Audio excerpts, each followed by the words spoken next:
Hello, કેમ છો? હું આવ્યો છું સિંગાપુરમાં અને આજે મારો સિંગાપુરની અંદર ચોથો દિવસ છે. આજના દિવસમાં હું જે કંઈ જોવાનો છું એ આજના વિડીયોમાં તમને બતાવી રહ્યો છું. ચલો. આ પ્લેસનું નામ છે મરલાયન પાર્ક. આ જગ્યાએ હું તમને લાવું છું, પણ તે પહેલાં અમારી મુસાફરી આજે ક્યાંથી શરૂઆત થઈ અને અહીં સુધી કેવી રીતે પહોંચ્યા એ પૂરી વિગત હું તમને જણાવું છું. ચલો મારી સાથે. હવે સિંગાપોરમાં આવવાનું હોય એટલે કોઈ એક ચોક્કસ સ્પોટ જોવું એવું નથી હોતું, પણ જે હોટલમાં તમે રહ્યા હો તે હોટલથી તે સ્પોટ ઉપર પહોંચો ત્યાં સુધીના મોટા મોટા બિલ્ડિંગ્સ જોવાના, રસ્તા જોવાના, રસ્તા પાસે સુંદર રસ્તા જોવાના, વેલ મેનેજડ રસ્તા જોવાના, ટ્રાફિક સેન્સ જોવાની, આ બધું જોવાનું હોય. અને એ બધું જોવાનું હોય એ બતાવવા માટે તો મારો આ વિડીયો છે.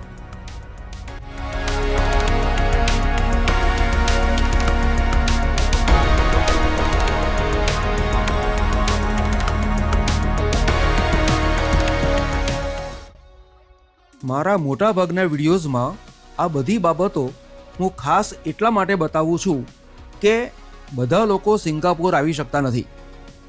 હવે તેમને કુતૂહલ થાય કે સિંગાપુર લોકો ફરવા જાય છે તો સિંગાપુર કેવું હશે, એવું શું છે કે સિંગાપુરમાં લોકો ફરવા જાય છે. અને તમે કોઈને એમ કહો કે અમે સિંગાપુર ફરવા ગયા અને જે લોકો જઈ શકતા નથી એમના મનમાં તો એવું થાય ને કે આ લોકો ગયા અને અમે રહી ગયા. પણ જે લોકોના મનમાં એમ થાય કે અમે રહી ગયા એ લોકો માટે આ વિડીયો છે. તો પછી જે સિંગાપુર જોવે છે એમને તો સિંગાપુર જોવા મળવાનું છે જ, પણ જે લોકો સિંગાપુર જઈ શક્યા નથી અથવા જઈ શકવાના નથી એમના માટે આ ખાસ અને ખાસ વિડીયો મેં બનાવ્યો છે. ધ્યાનથી જોજો હો.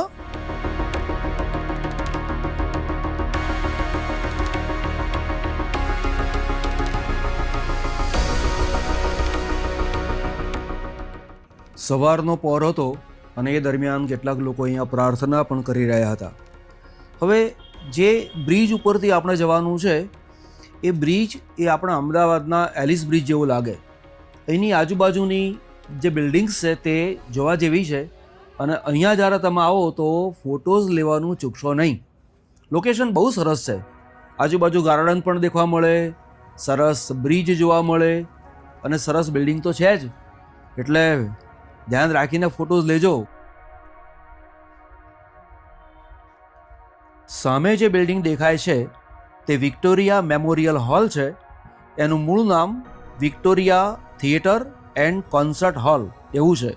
અહીંયા ક્લાસિકલ મ્યુઝિક, નાટક વગેરે ઇવેન્ટ થાય છે અને આ બિલ્ડિંગ મૂળ બ્રિટિશ સમયમાં બન્યું હતું.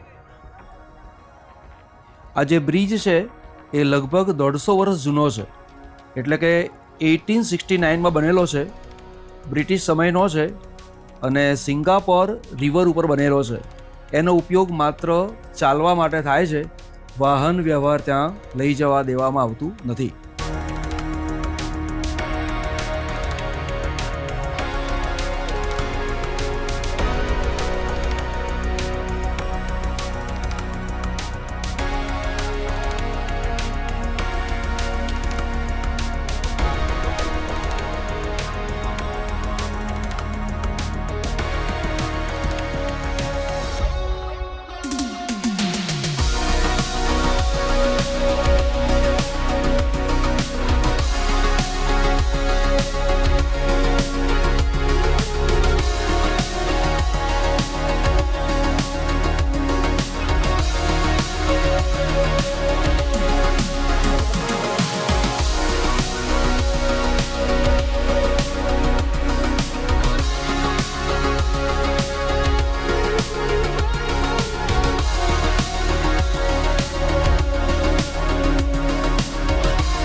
અને આ આવી ગયું મરલાયન પાર્ક.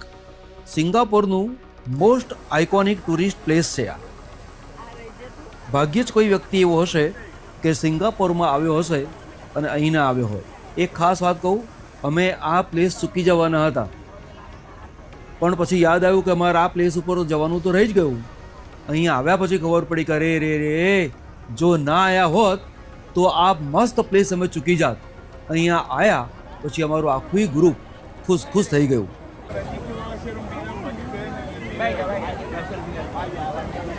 મર લાયન એવું જે નામ છે એમાં MER મર એનો મતલબ છે સી, સમુદ્ર, અને લાયન એટલે કે સિંહ.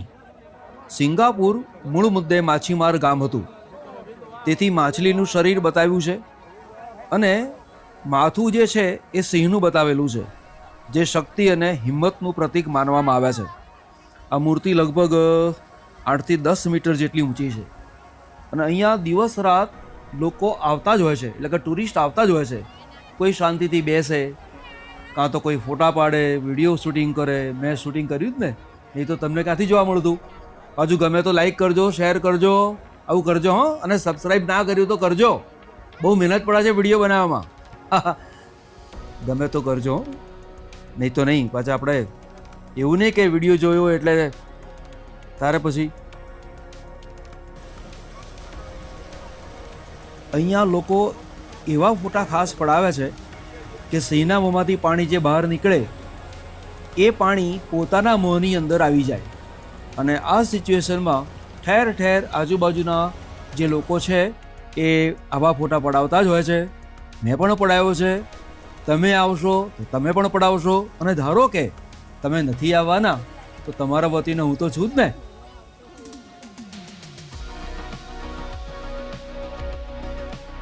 સામે 3 ટાવર અને તેની પર હોડી આકારનું સ્ટ્રક્ચર દેખાય છે. તેનું નામ છે મરીના સ્કાય પાર્ક. આ સ્ટ્રક્ચર નજીકથી કેવું દેખાય છે એ બતાવું તમને.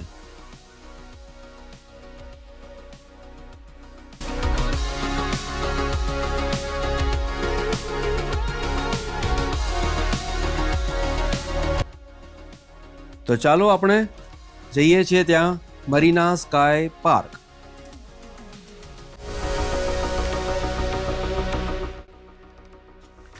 અને આ આવી ગયું મરીના સ્કાય પાર્ક.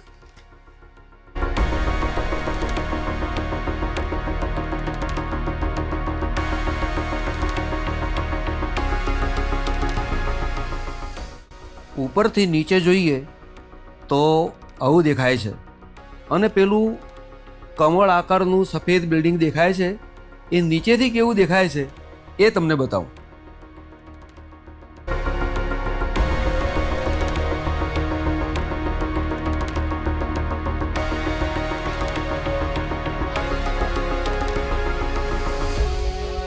અત્યારે હું આવેલો છું સિંગાપુરના એક ટાવર ઉપર, જે હોડી આકારનું છે અને એના 56મા માળ ઉપર આવેલો છું.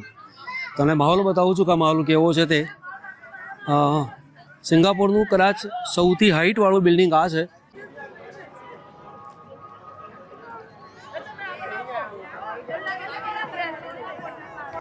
હવે તમને અહીંનો માહોલ બતાવું છું અને આ બિલ્ડિંગ વિશેની થોડી માહિતી આપું છું. આ બિલ્ડિંગમાં જે જહાજ જેવી જગ્યા દેખાય છે એ 3 ટાવરની ઉપર આવેલી છે.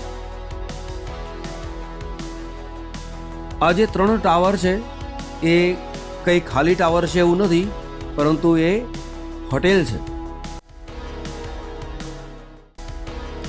જમીનેથી લગભગ 200 મીટર જેટલી ઊંચી આ હોટેલ આવેલી છે.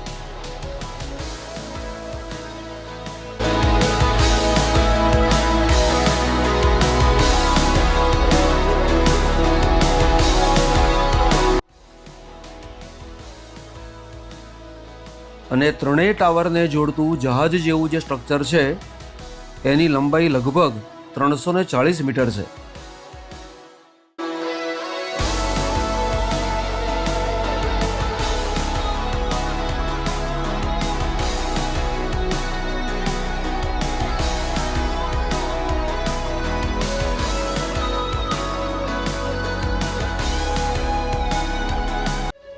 આ બિલ્ડિંગનું સાચું નામ છે મરીના બે સેન્ડ્સ સ્કાય પાર્ક.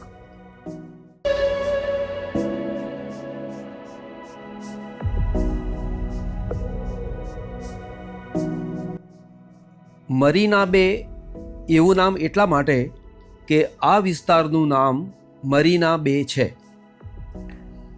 જે કંપનીએ આ પ્રોજેક્ટ બનાવ્યો એ કંપનીનું નામ છે લાસ વેગાસ સેન્ડ્સ.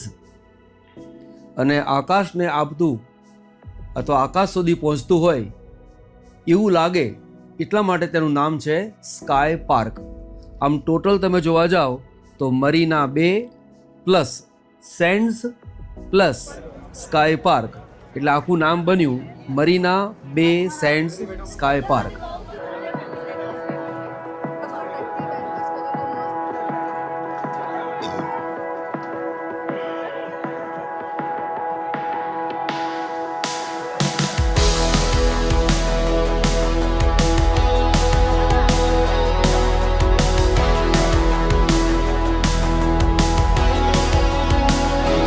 બોટલ ખાલી, પાણી નથી.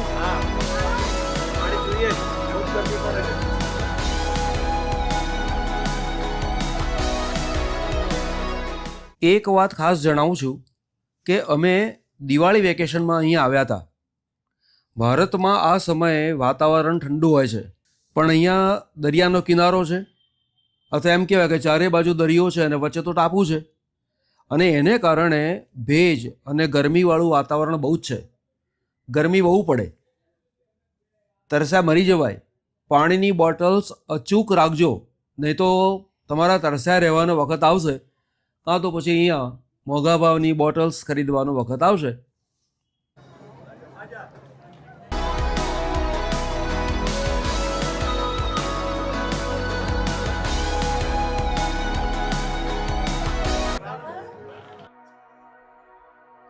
મેં જોયું કે અહીં ગુજરાતી ટુરિસ્ટ બહુ જ છે. આજુબાજુ જ્યાં જુઓ ત્યાં ફોટો સેશન ચાલતું હોય, સેલ્ફીઝ લેવાતા હોય, લોકો આનંદમાં હોય. કોઈ નાસ્તો કરતા હોય તો કોઈ ઠંડો પવન માણતા હોય. બસ મજા જ મજા.